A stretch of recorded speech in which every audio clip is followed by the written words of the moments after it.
Do not forget my stories, Senua. I am with you still.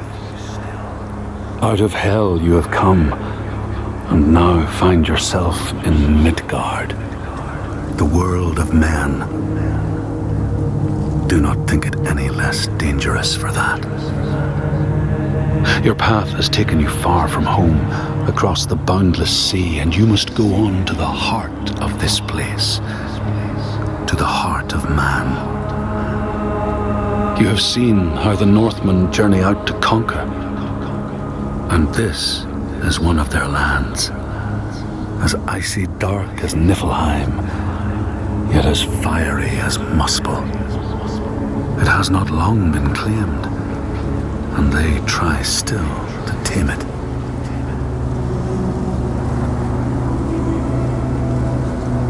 The Skald's verse speaks of a man called Grettir the Strong. A strange and bloody life he led. And it happened in this land you have come to. Listen to his story, Senua, for it may in some small way illuminate your own.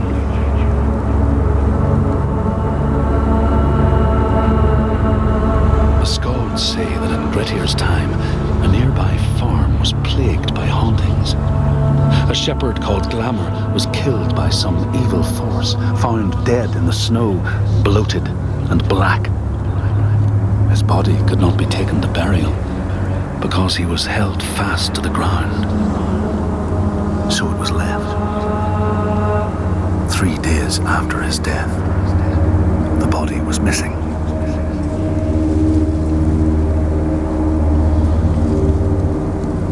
The Skalds tell how the revenant Glamour roamed the settlements, terrifying all those who lived there.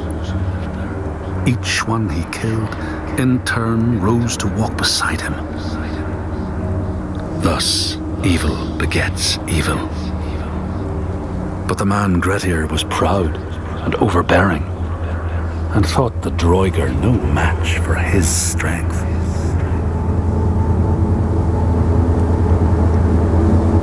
The Skalds say that Grettir fought and killed the Draugr Glamour, but not before Glamour had cursed him.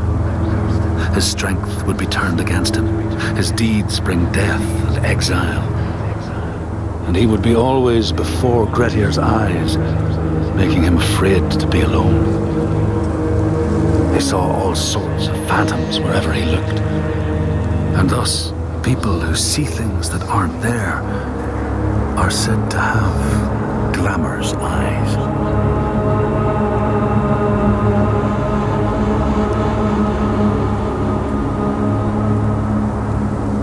The Skalds tell how in the time of Grettir's kinsman Thorgrim, there was a terrible famine. No crops could be grown, and the fish fled the nets. It lasted years, and the people were desperate. There was no respite even in spring, since terrible gales from the north would rise up and set in for weeks. This is a cold and unforgiving land, Senua.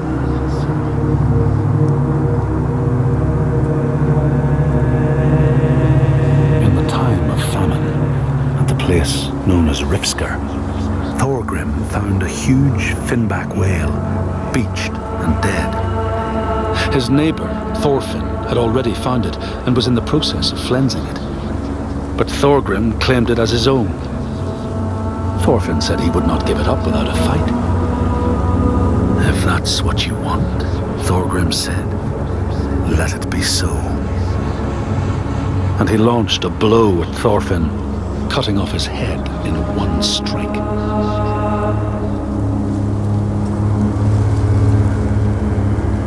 The Skalds say that the neighbours fought, armed only with the knives and axes they had brought to cut up the whale, even picking out the whale ribs to beat down their enemies.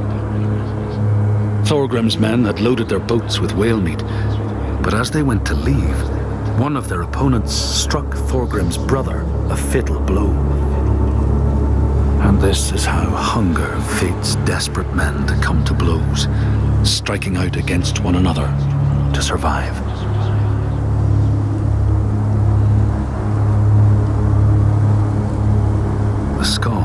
speak of the time Grettir, travelling with some others, ran into rough weather and docked their boat on an island. They had not brought fire with them, and the merchants complained bitterly.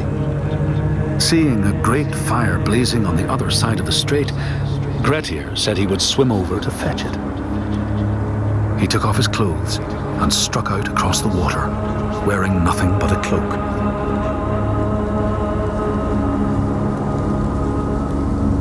When Grettir came to the farm where the fire was burning, all was peaceful. By the time he reached them, his cloak was frozen stiff, and he looked like nothing more than some huge troll. The frightened farmhands struck out at him with the first things to hand, the burning logs from the fire. Grettir fought them off and got the fire he sought. But the sparks from the logs spread fire all over the house, and nobody survived the blaze.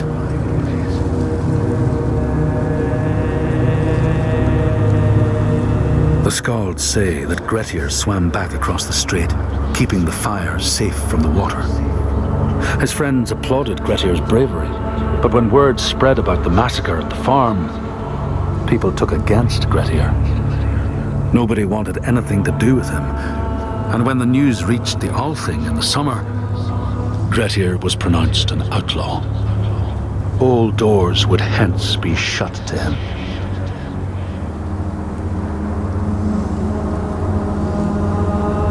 The Skalds speak of how Grettir, now an outlaw, took rest on the island of Haramsoi with a man called Audun. Grettir saw a great yellow glow like a fire rising from the ground. Audun told him it was coming from the burial mound of Kar the Old, who ever since he died had haunted the island, and warned him to stay away.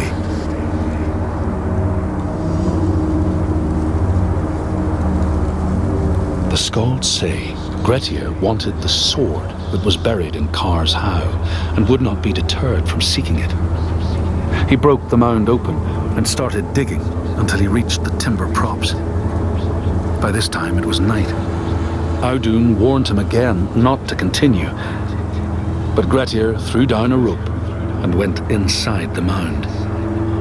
No light penetrated it, and it reeked of death. But he persisted in exploring.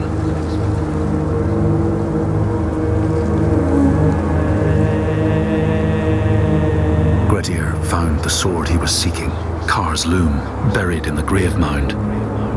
He went to leave, but before he could reach the rope, something grabbed him from behind, and Grettir realized the mound dweller would not let his treasure go. The two fought ferociously until Grettir got the advantage and chopped off the revenant's head. But Kar's loom would prove his undoing, fated to be the sword that killed him.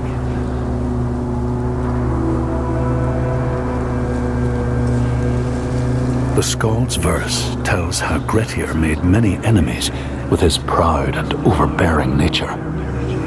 Always quick to anger, his strength and fighting prowess meant that even the most trivial of quarrels met a fatal end.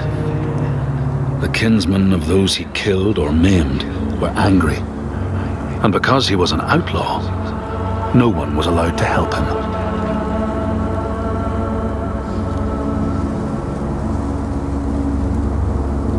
The outlaw Grettir fled to the island of Drangi.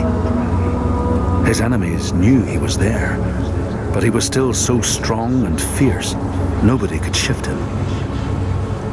Thorbjorn, first among his foe, sent his foster mother to see Grettir. She was a Seithkona and very wily. She enchanted a tree branch and sent it to wash up on Drangi. Grettir tried to cut it up for firewood, but his axe flew back and struck him in the leg. The wound blackened and festered, and Grettir feared his time was close.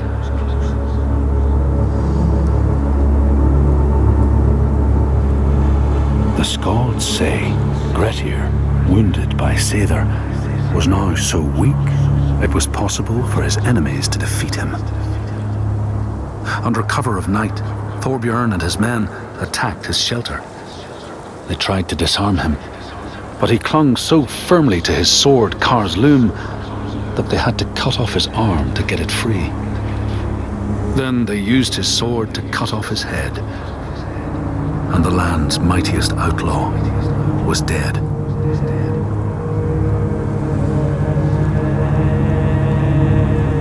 As the Droigar glamour had predicted, all Gretir's brave and fine deeds brought him misery.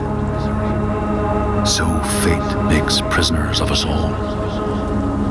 But it was Gretir's nature that made him fight the Droigar, and Gretir's nature that led to blood feud and exile.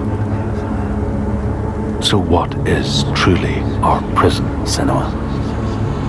Is our path ordained, and we powerless to change it? Or do we blame uncertain powers for what we ourselves ordain?